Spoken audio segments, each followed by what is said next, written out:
Welcome back to the Candy Colored Studio. Okay, I'm super excited today because my good friend Beth Allen is here and we're going to be talking about all things mothering and her latest series, and it's going to be really great. But I'll tell you just really quickly how Beth and I met. It's really thanks to Leslie Graff. She's another artist friend of both of ours, and Beth was pregnant with twins, and Leslie's like, Katrina, you need to send Beth an email because she's pregnant and sick with twins. And I was like, okay. And then maybe what, 2 or 3 years later, we got to go on a painting trip with some art friends, and I had still never met Beth in person, and it was so much fun. And I will tell you that even though she was totally pregnant and sick, she scaled a wall with us. We had so much fun. We just had a really good time together. And yeah, Beth is just one of those people that you need to get to know. You need to get to know her heart and her art. And again, I'm just super excited to share her with you today. So Beth, welcome. Thanks. It's so good to see you. Oh, it's so good to see you. So you guys know that we've still only seen each other in person, what, twice at the 135? Oh, yeah. Is that it? Yeah. I think so. Yeah. Isn't that crazy? It's crazy to have these wonderful friends that you just love so much, but you just don't live very close to. I know. Well, thank goodness for technology as far as that goes. Totally. Yeah, it's definitely the best. Well, let's just dive in, Beth, because we have so many things we talk about. And Beth's sweet husband, Jared, has graciously taken the kids on a walk. So we're going to talk as quickly as we can. And so if it gets loud, you know it's my house and not Beth's. So first of all, Beth, just tell us about you, your background, your family, like whatever you want to share with us. Okay. Well, I grew up mostly in Arizona. I have 3 younger brothers, and I've loved to draw and really create anything for as long as I can remember. Like, I can't remember not coloring or drawing. It's just always been there. And I didn't do a whole lot of it in high school, actually, but I did major in painting in college. And while I was in college at ASU, that's where I met my husband, Jared, who's from Kansas. And we started off as friends and eventually ended up getting married. And I never thought I would have had so many kids, but I did. I feel the same way, and I have 3 less than that. Well, my dad's side of the family, he has 7 siblings.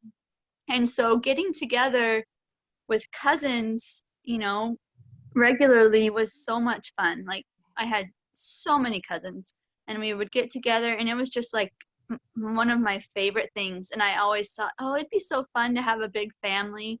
But I always thought, but I could never do that. But I guess subconsciously or something, I was determined to recreate that. I don't know. But I think it's amazing. And yeah, so do you want to tell everybody like your kids' ages? Sure. Yeah, whatever. My oldest just turned 16, which is insane. I feel like I'm 16 still. It's crazy. Like, how can I have a 16-year-old?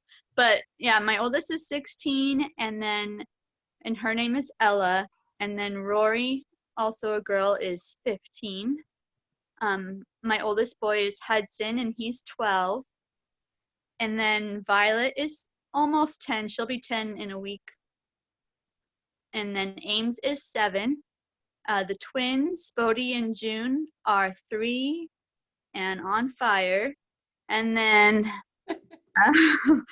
my baby is Sawyer, and he will be 1 in May. So he's 10, 11 months. So Seriously, so awesome. Okay, so obviously we have that twin connection. So tell me, what are Bodhi and June up to right now? Why are they on fire? They're just, they are so much fun, but they are so much trouble.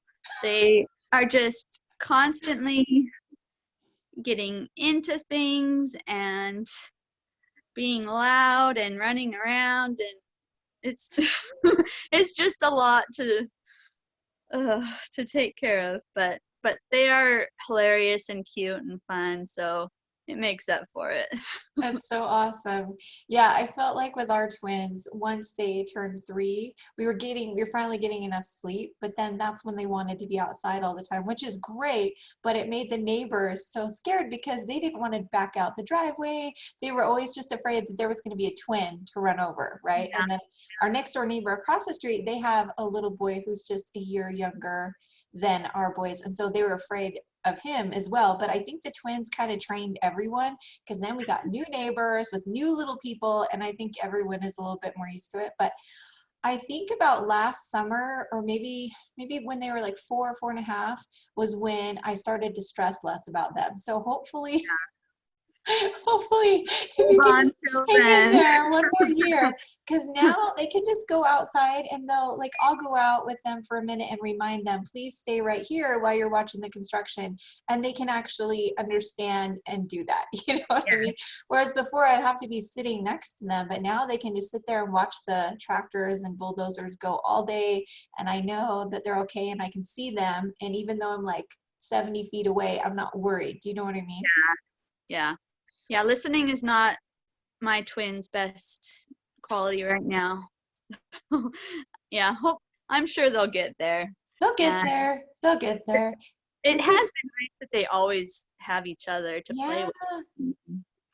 All, yeah, and they are so opposite. They just get along so well because they yeah. don't care about the same things. Yeah, our twins are kind of the same way. And that's actually been a huge benefit for our family during all the quarantining, because there's so many people to play with. And I've noticed that all the kids are playing with each other, and they're not really complaining about not having their friends. Like, we heard some complaints the first couple weeks, but then after that, they're just, for the most part, it's been really nice. Yeah, yeah, same. It's been good for them. I think it's been bringing them closer. Nice. Totally, totally. And I think too that that's another benefit of having a bunch of kids, right? There's Yeah. there's lots of people to play with, and if they tell you they're bored, it's like, well, I think that we must go check your forehead, because there's no way you can be bored in this busy house. No, Yeah. no way. I Oh, always tell them that I can always find something for them to do totally. So easily. when you were going to ASU, were you doing a lot of portraits and landscapes, or what did you find yourself doing the most with your art degree? Um, while I was at ASU, um, I was doing mostly assignments, like from my different professors. So it was kind of all over the place, which was good and not so good. Like, it was good in some ways because I got to try out a lot of different styles and subjects and ways of doing things and methods, and but I feel like it didn't help me to find find my own style, find myself as an artist. Um, just working on my own is how that happened, and is still happening. But yeah, so I remember a lot of crazy assignments.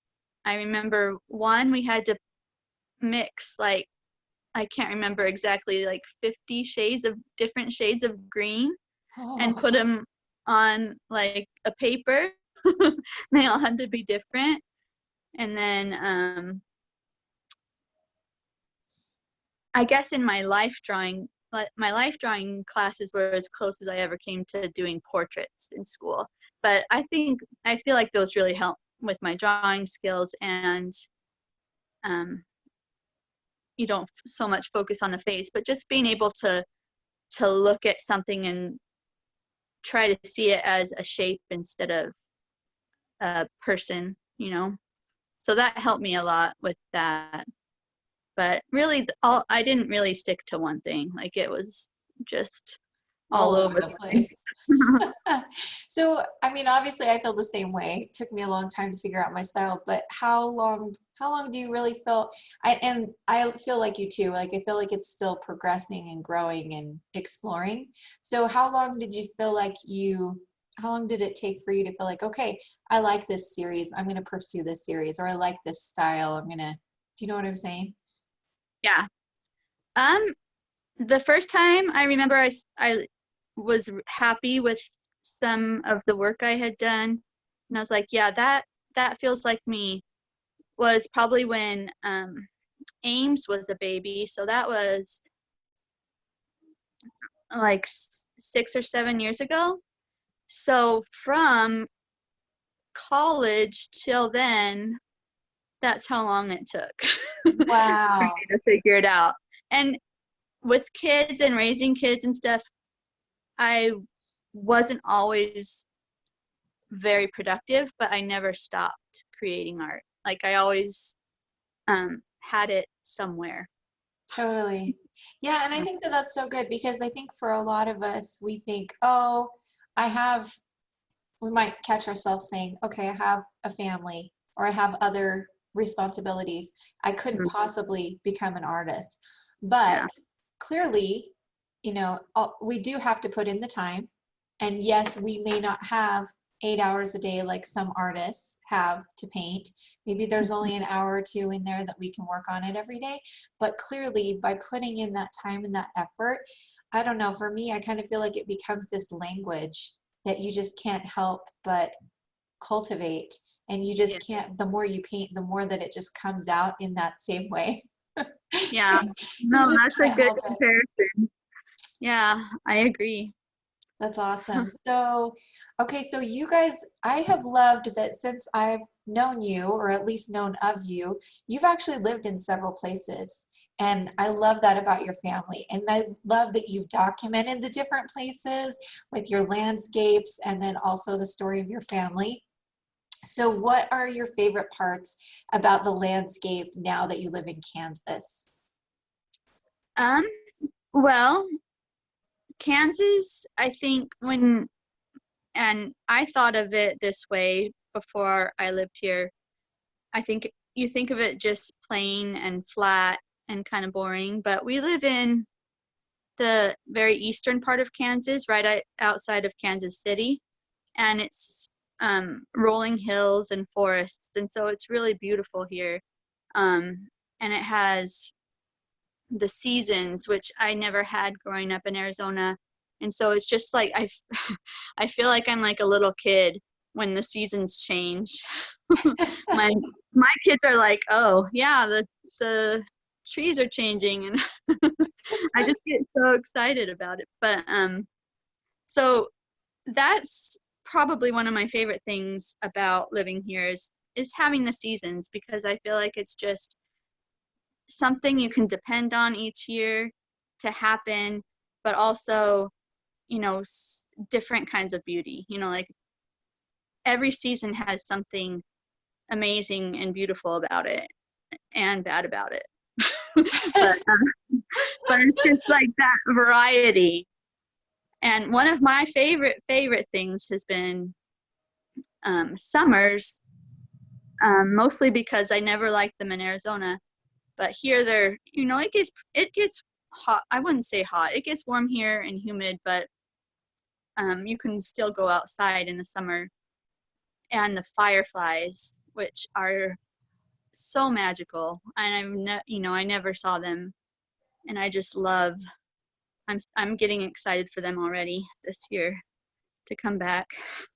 Oh, now do they come like in June or May? I can't remember. I want to say like the end of May, beginning of June, or maybe I think June is like the main month that So they're, great. yeah. So it's really fun. It's amazing. Have you painted fireflies in your paintings? No, I haven't.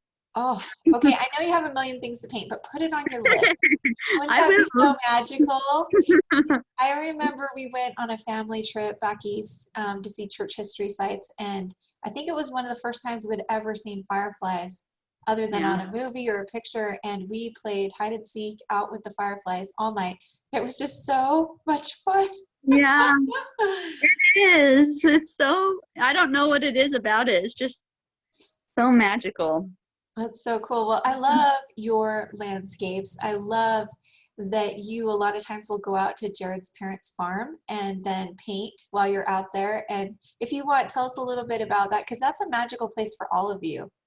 Yes. My in-laws, well, Jared grew up here, kind of in a really small town, called Quinamo. It had, I don't know how many people it has in it right now, but it had like 500 people. It was teeny tiny.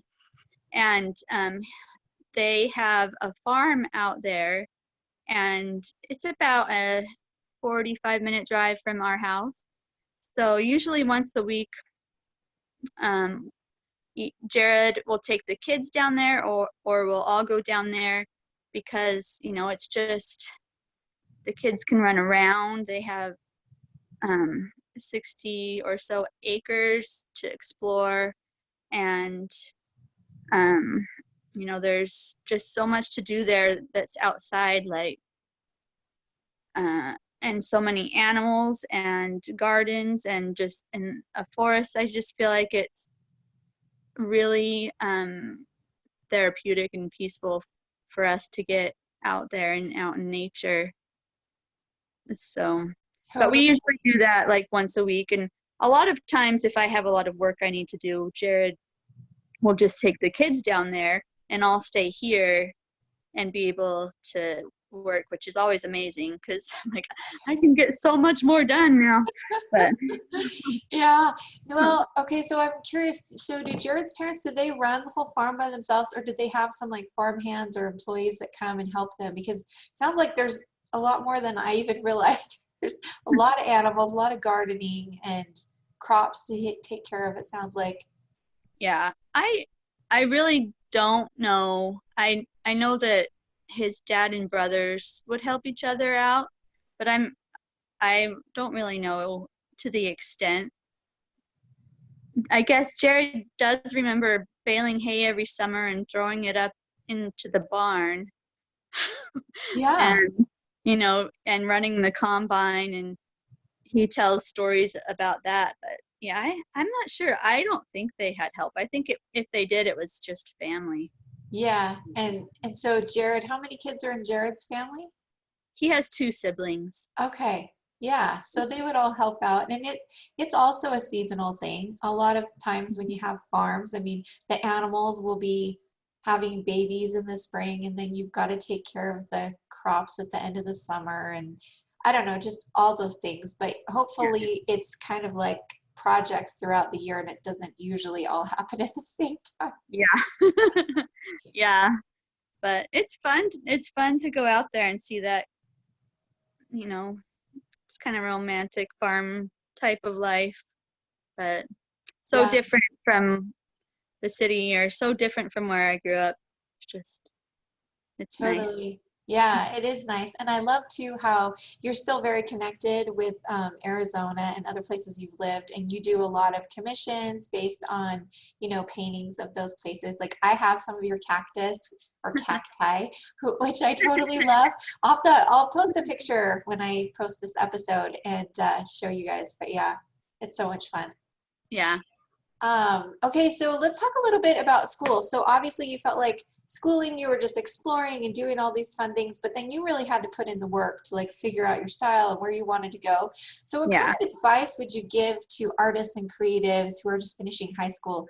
If they don't have money to go to school, like would you recommend go ahead and take a loan and jump in because if you don't start, you got to start sometime or do a workshop or do an internship. Like what are your ideas?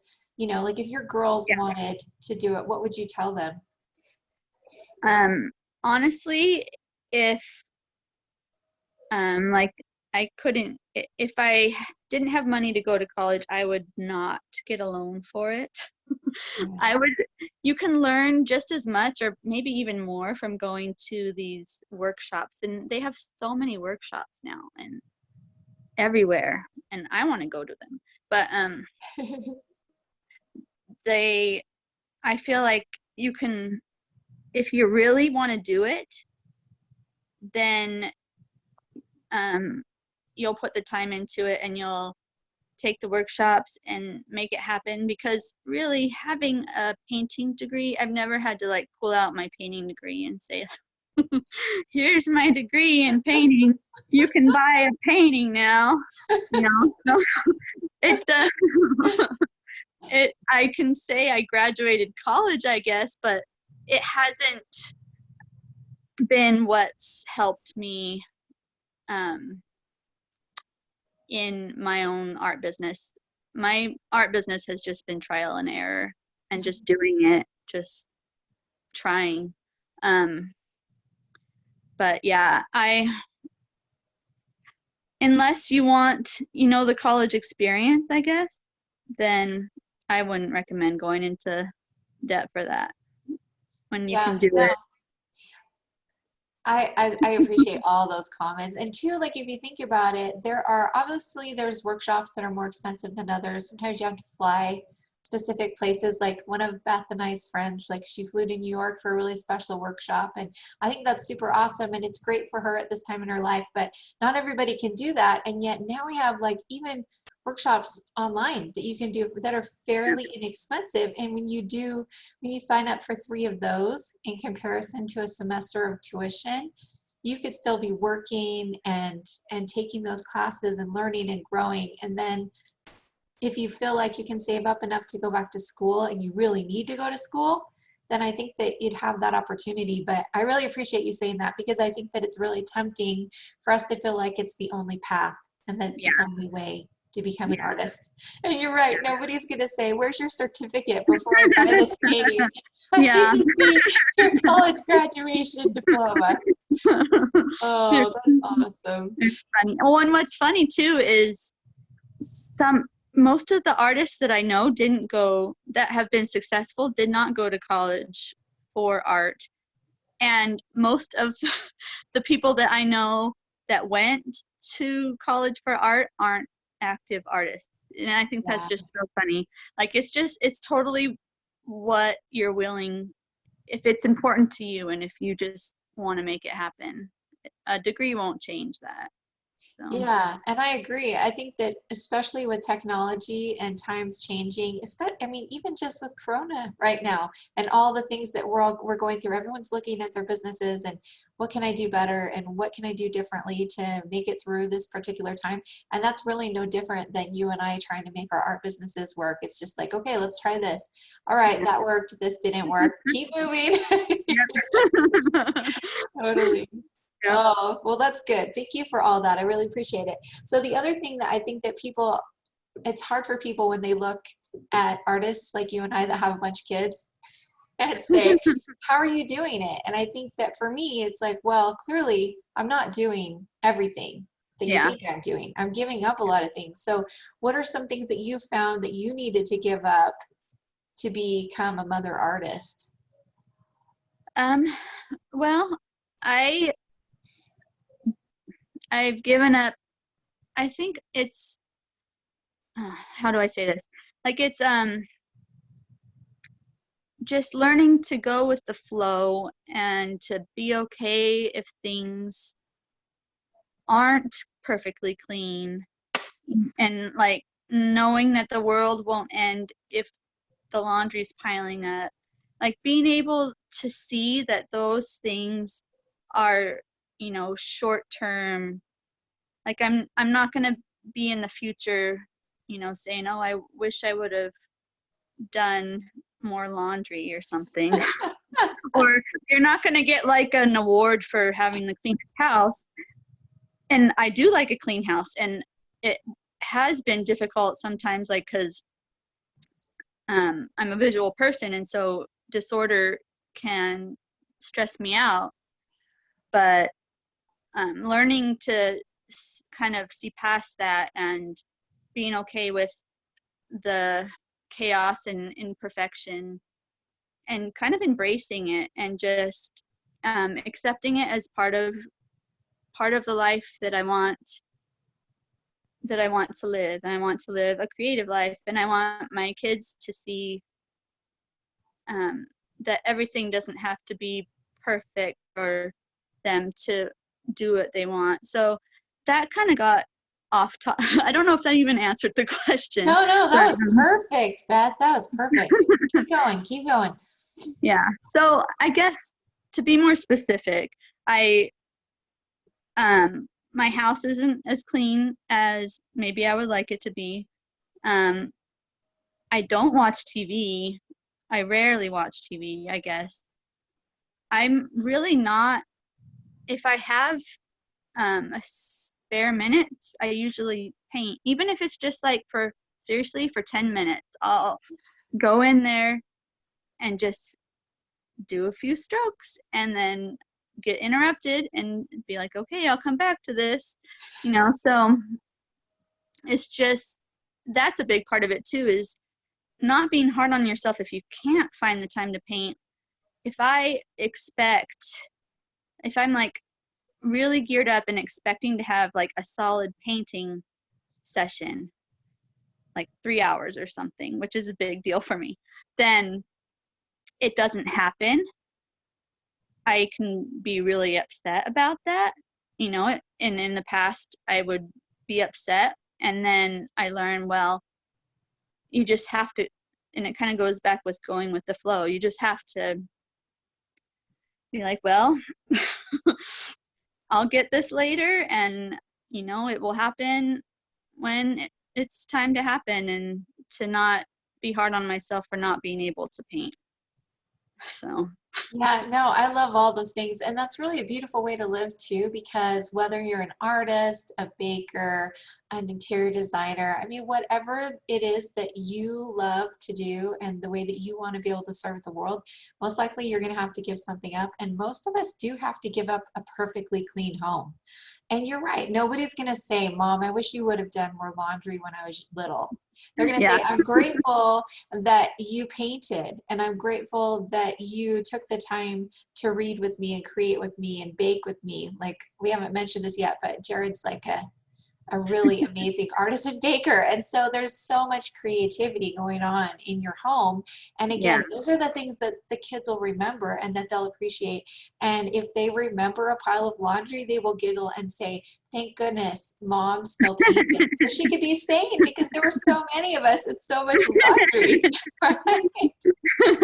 Oh, no, I think it's really beautiful. And I think it's important for us to just, be patient with ourselves and to give ourselves grace, and to realize that, like, you're right, when we have expectations, like I feel the same way. If I expect 3 hours of painting time, I'm like, oh my gosh, I'm getting anxious and it's not happening. And what am I supposed to do? And so then I'll talk to my kids about it, and they'll be like, oh, I'll take the twins for a couple hours in the morning tomorrow. And it's been so nice, because like all I need to do is say, I need a little bit of help, and they'll totally jump in. And I love that. And then when they do it all on their own, one of them's over there. Hi, buddy. If they do it all on their own, then it's like this gift. It's not like I was expecting them to help me and give me some time to paint. But when they do that, it's just so much more rewarding. And I feel like the work that comes out of me is so much better than if I was expecting them to be quiet or leave me alone for a few minutes. Low expectations are the secret to happiness. It's so true. And then anything that they do is like such a gift and such a treasure, right?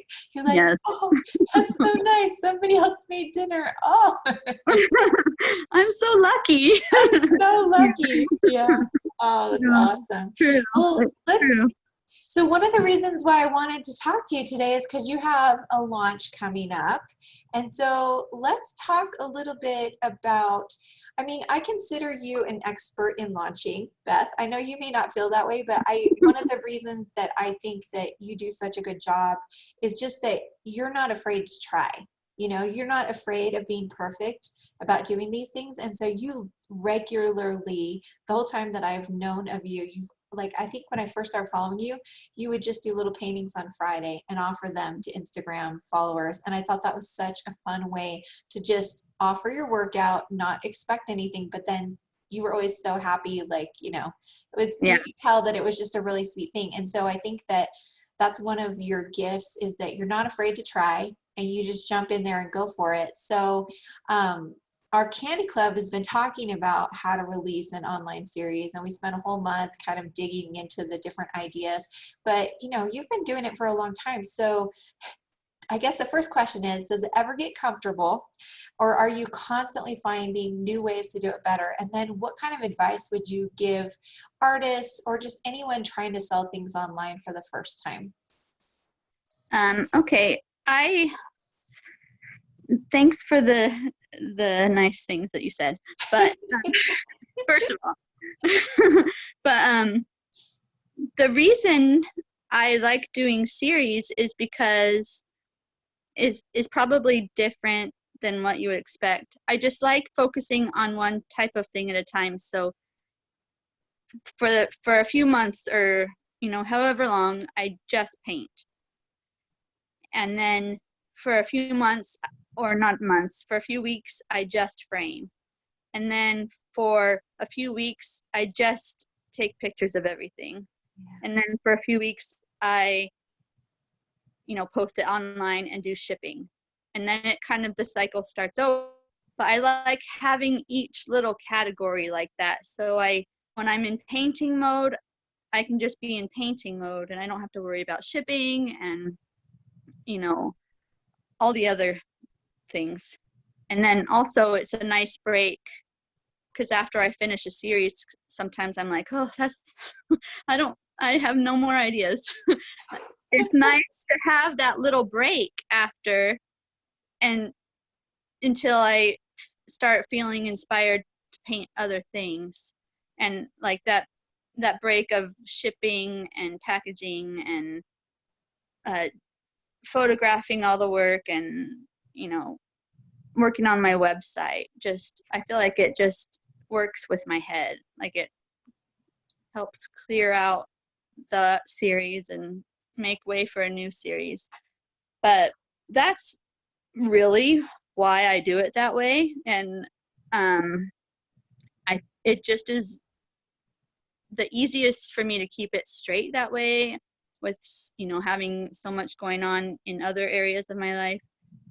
And it's also good because I love narratives, and I feel like when I have a series, it's kind of like telling a story, and I can just kind of really dive into one subject and focus on that for a little while. So I don't think that doing series is very stressful to me. More stressful to me is with just sharing my work, I guess. If I'm trying something new, you know, or if I'm doing something that isn't typical of what I do and I post it, that's scary for me. But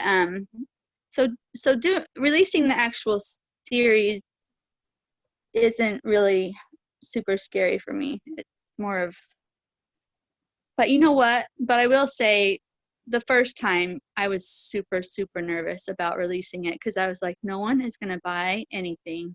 But But they did. but And they they still do. did. Yeah. They did. And you know, sometimes things have sold better than others. Some series have sold better than others, and that's fine. But it does get easier the more you put yourself out there. And I think I learned that kind of from how you were talking about how I would post my mini paintings on Instagram. That's how I started off. I would just do a little mini painting a week and post it for sale. And that was kind of scary, because I'm like, what if nobody comments and buys it, you know? Yeah. And it happened. But that kind of prepared me to be okay with failing, because it only happened like once, and then I had all the other ones sold.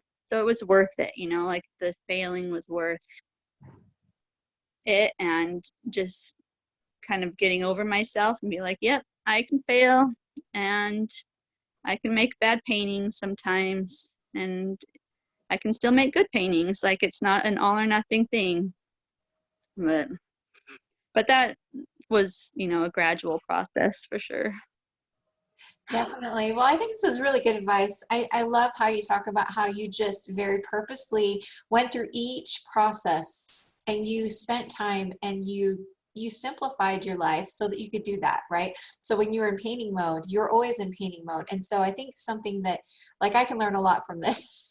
Because sometimes I feel like you get interrupted and you go help somebody with something and then you come back to the studio and it's like, oh gosh, what was I working on? What was the most important thing? But if you're in painting mode, you just go back to the painting. If you're in Yes. framing mode, you just go back to the framing. You're not like, oh, I have to ship this today and tomorrow I have to start this or whatever. You don't have like 50 million things going on. You've just simplified. And then I think also when you talked about how it's not as scary to release a whole series versus trying lots of different things and wondering if what people are going to say. And I think that that is totally something that I've felt. And I think part of it's because you commit to that series and you realize within that series, you're going to grow, you're going to explore. Not all the pieces may get sold right this year or this moment, but you've committed to that series. So you've committed to the whole instead of the individual. So you have less anxiety, I think. Yeah. Yeah.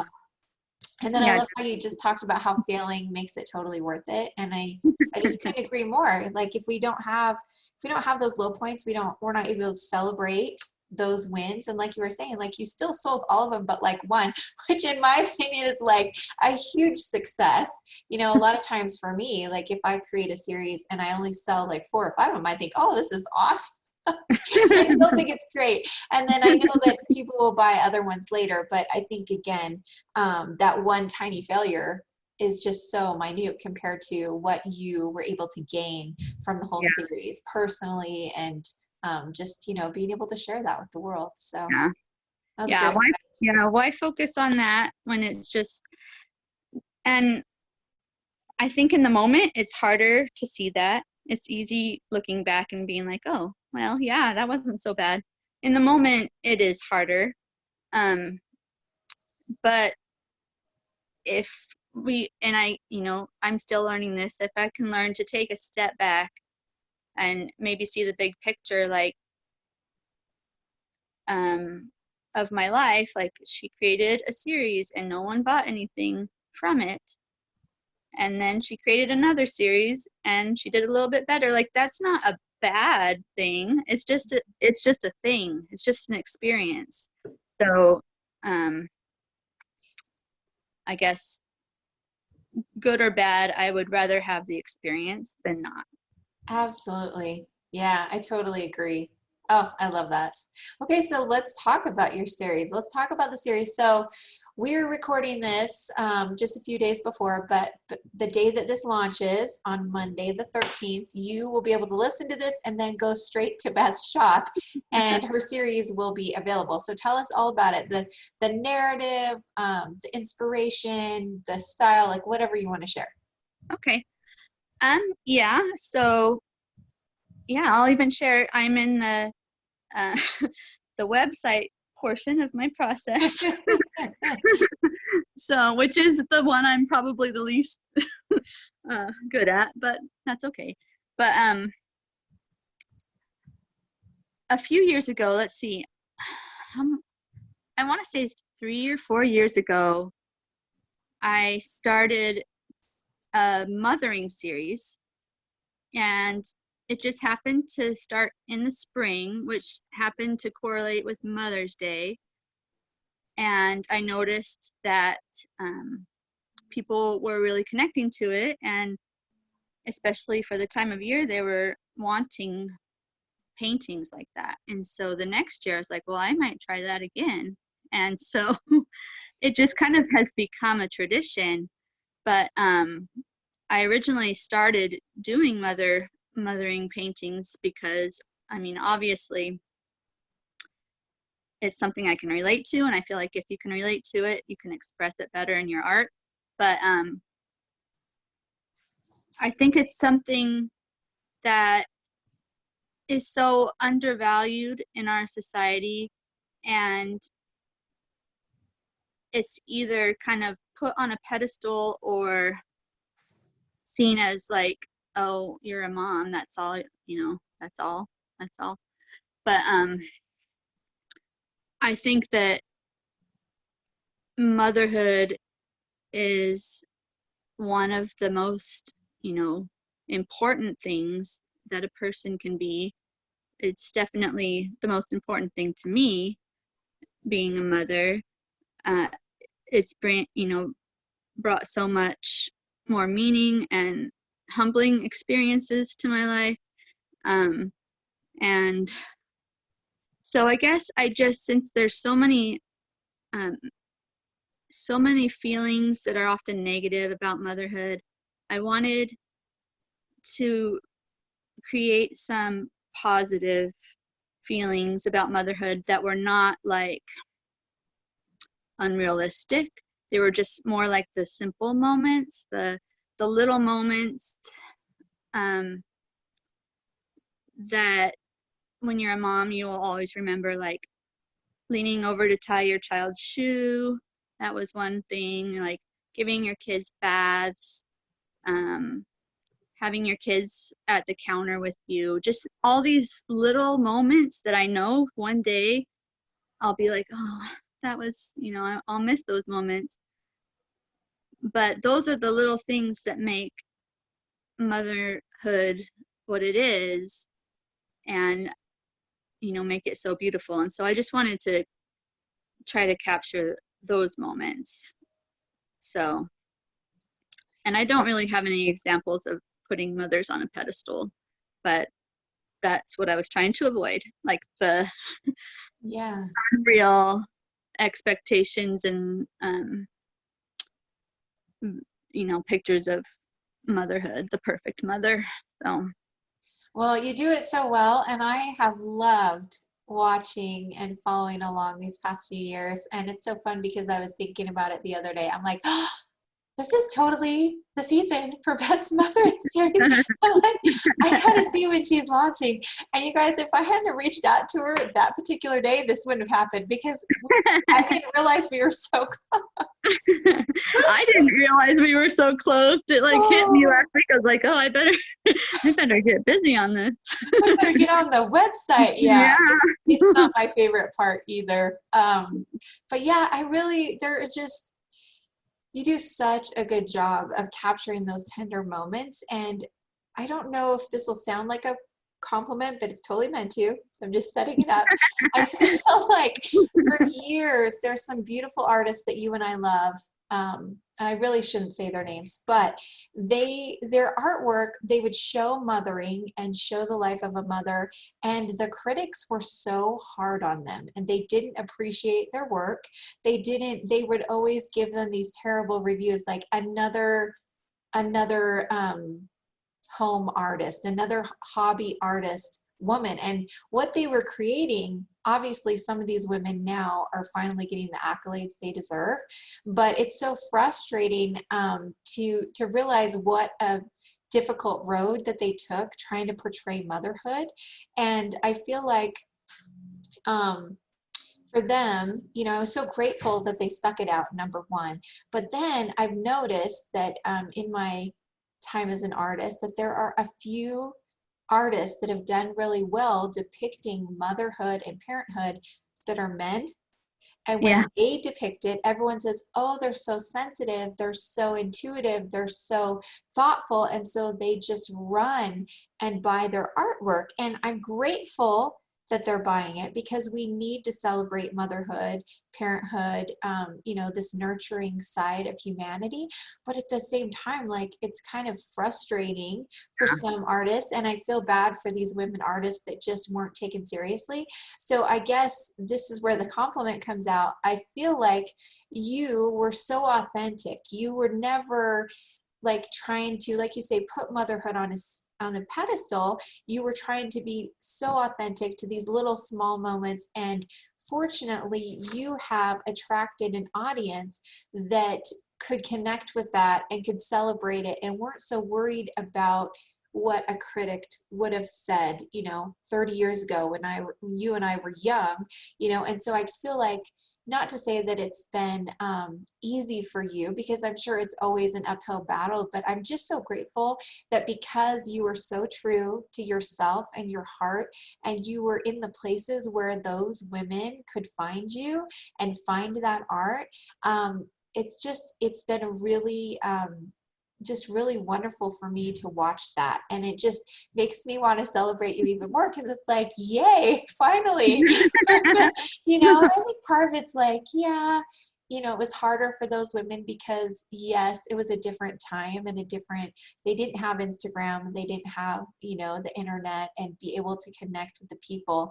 They were dealing with these harsh critics that had certain ideas of what art was supposed to be. And I love that you've been able to just kind of transcend those typical things and say, yes, I went to art school. Yes, I was trained. Yes, I have skills. However, I am going to paint what I feel in my heart, and I'm going to share it, and I'm going to lift the world in the process. And I don't want to get all teary-eyed, but I feel like you have done so much for women and for mothers because of this series. And I just want to say thank you, because every time I see your paintings, it just it not only brings me back to those sweet moments, but it helps me realign just my heart with what really matters in life, and to say, yes, this is not a fleeting thing that only I care about. This is truly something that matters, and you're able to just solidify those ideas. So thank you. That is so nice. You got me tearing up a little bit. That's so nice. And I totally hear you on the frustration of art critics and women artists in general not being taken seriously. And to be honest, that is it's not the biggest reason, but it's definitely one of the reasons that I want to create art and want to be successful, is because I've always been a little feminist at heart, and I just want to prove them wrong. And Yes. that's kind of like a secret, I guess, that I don't really share very often, but it's true, because yes, being a mother is beautiful. Yes, it is strong. Being feminine is strong and beautiful, and I hate how it gets treated sometimes. And so now you know one of my little secrets about being a secret feminist.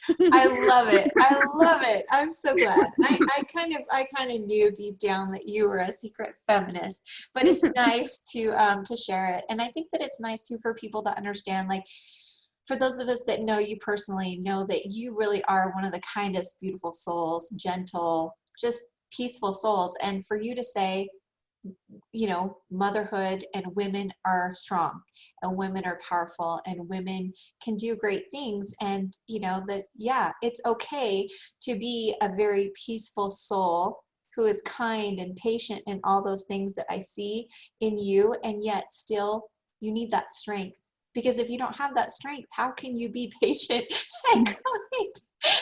You can't. You can't. Says the mother of 8. You just can't. Oh, it's so You'll beautiful. lose your mind. So I'm so excited. So tell us maybe about a few of your favorite pieces in the series. Like, how many pieces will you have? What sizes and options, like with framing and things, like all the things. All right. This year I kind of focused on doing smaller sized paintings. Last year I did some big ones, and that was fun, but I think for the place I'm in my life right now, it makes more sense to do smaller ones. And so I think, I haven't counted officially, but I think I have around 18 or 20 pieces. I have a few graphite sketches, and then the rest are oil paintings. Some of them are on wood panel. Some of them are on linen, like a linen canvas board. and some of them are on just traditional canvas. And I've tried to frame all the ones that I could, and I do offer framing through FrameBridge if you want to buy like a specific frame for a painting. But I found that I've been really into pattern for some reason. Like, just, and like my daughters and people that have seen me painting while I'm painting, they're like, how can you sit and do that? And I don't know, it's just so relaxing to me. But I just love how, especially the vintage wallpaper patterns look. Yeah. And I just wanted to paint them. And so most, not all, but most of the mothering paintings do kind of have that pattern in there somewhere, whether it's like pattern on pattern or a wall behind them. And that probably just says more about me personally than the actual painting. Oh, That I just am really into patterns right now. And let's see, where was I going with this? Oh yeah, and the ones that are not mothering, because I am releasing some paintings that I'm including in my mothering series, but they're more abstractly mothering. So I've got some abstracts with just, when I paint abstracts, it's like more of a feeling than trying to capture something, like the feeling of the colors and the brush strokes. And so I have a few abstracts, and then of course I have some flowers, because florals and flowers are not only one of my very favorite things, but you know, they're kind of a symbol of Mother's Day. So I think I have, I want to say like 6 flower paintings. So I could be wrong, but yeah, they're all between, I think my smallest one is a 5x5 little painting, and I think the biggest one is probably 20 by 24. Yeah, I think that's the, awesome. so, and it's all the rain, all in between those two. Yeah. So And I the love good price point. Sorry. no, keep going. So I tried to make good price points for different budgets. Yeah. And I'll also have prints, because I mean, I understand I can't buy all the artwork I want to buy. So I want art to be accessible and affordable for people, because I think it adds so much to a home. I know, like, I have one of your pieces, and all the pieces, I just love seeing them every day, and I found that I cannot hang up things that aren't original art anymore. Like, I'm like, it's just, I've become an original art snob, but it's like, this has no meaning. This was made in a factory. I need something personal and that connects with me. And because that's one of my favorite things about art, is connecting with people through art. So roundabout way, that I guess is what's available. And I'm trying to think, the prints, I print them to order, and so they take a few weeks, but I ship out the paintings as soon as they're dry. So yeah, that's about it. It's so great. And I've loved watching you with the patterns, because again, I love just vintage patterns, vintage color palette, and all those things fit so well with you, your style. It just flows. And so I'm so glad that you're doing so much with those vintage wallpapers because they're just wonderful. And I also love that you included some of your mothering abstracts in your series as well, because there's so many of us that when we think about motherhood, it's not always like one particular scene. Maybe it's the overwhelming sensation and the feelings that we have. And that's what I believe is so great about your abstracts. They do have so much feeling and emotion. That piece that you did that was in the church competition up at Temple Square. Oh, I love that piece so much. Did you sell that one? You did sell that one, didn't you? Yeah, it's amazing. It's so beautiful, you guys. You'll have to go look it up. But yeah, I do love all of your abstracts. They're amazing because they really are powerful. And so it is nice to have that because sometimes you do want a very straightforward memory or view, and then other times you just want to kind of follow the strokes and the colors and the movement, right? Yes, So totally. yeah, You well, need I'm both. excited, and I think that you're so smart because you're right. Yes, some of us really love original art, but you're right. We can't all buy all the original art we want. So definitely, again, I told you how Beth has done this so many times, and this is why she's kind of figured out that you do need to have different price points. It is good to have different sizes and different offerings. And it's all under one theme, one beautiful theme. So it's going to be amazing. I'm so excited.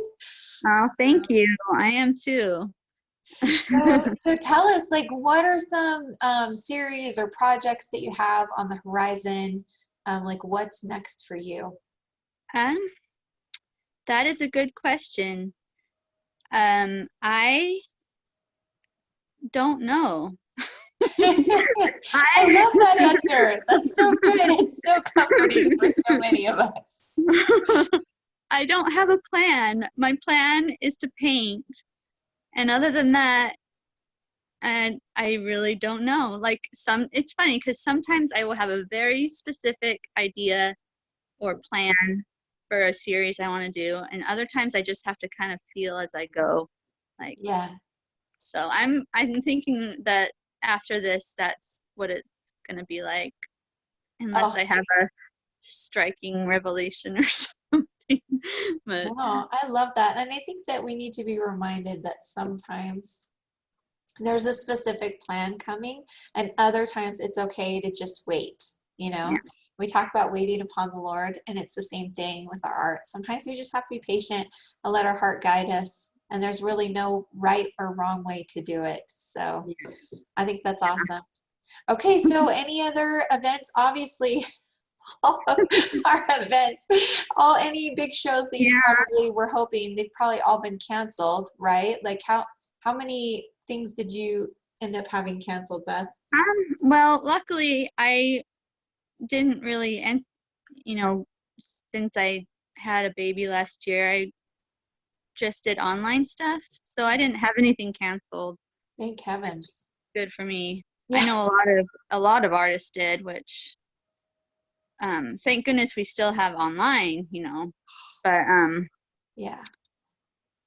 I um I am doing the 135 show Oh, again. good, good. Oh, I'm excited. Then There's I'll get no to see you way.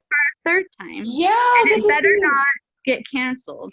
I was gonna say, let's hope that since it's like November, we should be safe.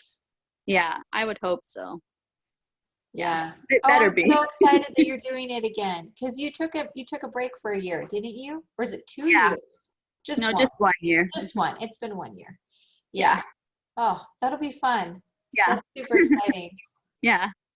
So maybe I could start painting things for that. That might be a good idea.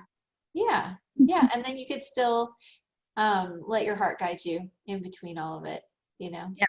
It's awesome. Well, so cool. Well, thank you so much for getting on and for sharing so much of your heart, your wisdom, and I just want you to know that I adore you and I'm so grateful for your friendship. So thank you for everything. The So, feeling is mutual. aw, I know you guys. We wanted to go to Kansas City to see my brother, and one of the main reasons because I just want to go see Beth. Don't tell Sean. Don't anybody tell Sean. I do want to go see him too. So tell us, like, obviously, Beth, you have a newsletter. So they can get on your email list. They can follow you on Instagram and Facebook, right? Or don't you have a Facebook? I No, you have don't. a Facebook, but I am never on there. I don't Okay. post on there. I don't go on there. I Yeah, just that's okay. Instagram and email list. Yeah, I'm terrible on Facebook, so it's totally okay. So that would be the thing. I will put links to Beth's website. I'll do one straight to her series and to her Instagram and her email list. Is there anything else? nope. That's That's good. all I have at this point. Well, I think that that's the best because it's the easiest for us to find you. Oh, well, you're wonderful, Beth. Thank you so much again. And yeah, sending so much love from the Candy Colored Studio from Beth and I. Have a Bye. great day, guys.